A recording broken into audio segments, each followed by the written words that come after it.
మన VVIT university, absolute discipline, absolute education.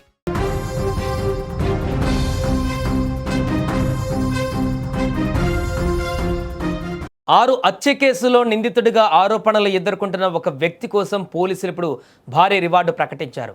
అతడి ఆచూకీ చెబితే ఏకంగా 2 లక్షల రూపాయల నగదు బహుమతి ఇస్తామని ప్రకటించారు. ప్రస్తుతం ఈ ప్రకటన సోషల్ మీడియాలో వైరల్గా మారింది. అసలు ఎవరి రాజ్ కుమార్, ఎందుకు అతని కోసం పోలీసులు ప్రత్యేక వేట కొనసాగిస్తున్నారు?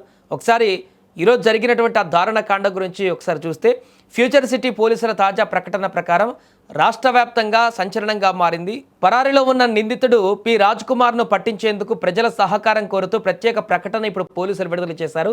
అతడి ఆచూకీ తెలిపే వారికి 2 లక్షల రూపాయల నగదు బహుమతి ఇస్తామంటూ ప్రకటించారు. పోలీసుల సమాచారం ప్రకారం రాజ్ కుమార్పై 6 హత్య కేసుల్లో ప్రమేయం ఉన్నట్లు ఆరోపణలు ఉన్నాయి. ఈ కేసులకు సంబంధించి దర్యాప్తు కొనసాగుతుండగా నిందితుడు పరారీలో ఉన్నట్లు అధికారులు వెల్లడించారు. రాజ్ కుమార్ను పట్టుకునేందుకు ఇప్పటికే పలుచోట్ల గాలింపు చర్యలు కొనసాగుతున్నాయని పోలీసులు తెలిపారు. వివిధ ప్రాంతాలలో ప్రత్యేక బృందాలు పనిచేస్తున్నప్పటికీ ఇప్పటి వరకు అతడి ఆచూకీ లభించలేదని తెలుస్తుంది. దీంతో ప్రజల సహాయం తీసుకోవాలని నిర్ణయించిన పోలీసులు నిందితుడి అరెస్టుకు నేరుగా ఉపయోగపడే సమాచారం అందించిన వారికి భారీ నగదు బహుమతి ప్రకటించారు. సమాచారం ఇచ్చే వ్యక్తుల వివరాలు పూర్తిగా గోప్యంగా ఉంచుతామంటూ కూడా హామీ ఇచ్చారు. పోలీసులు విడుదల చేసిన పోస్టర్లో రాజ్ కుమార్ ఫోటోతో పాటు అతనిపై ఉన్న ఆరోపణల వివరాలు కూడా పొందుపరిచారు. ప్రస్తుతం అతడు వాంటెడ్ నిందితుడిగా ఉన్నట్లు పేర్కొన్నారు. ఏదైనా విశ్వసనీయ సమాచారం ఉంటే వెంటనే పోలీసులను సంప్రదించాలని సూచించారు. సమాచారం అందించే వ్యక్తుల భద్రతకు పూర్తి బాధ్యత తీసుకుంటామంటూ కూడా అధికారులు స్పష్టం చేశారు.